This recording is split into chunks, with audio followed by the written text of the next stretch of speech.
You ask Tiger to calculate. This deals with linear inequalities with one unknown. The final result is y equal or greater than 2. Let's solve it step by step. Group all constants on the right side of the inequality. Add 9 to both sides.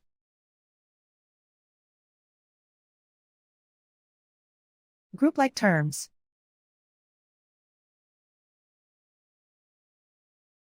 Simplify the arithmetic.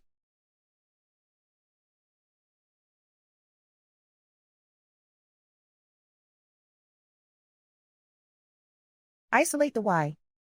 Divide both sides by 12.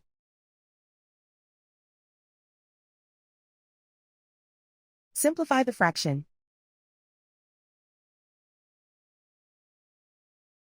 Find the greatest common factor of the numerator and denominator.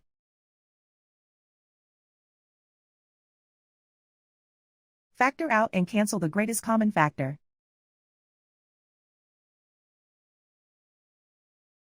Plot the solution on a coordinate grid. And so the final result is y equal or greater than 2.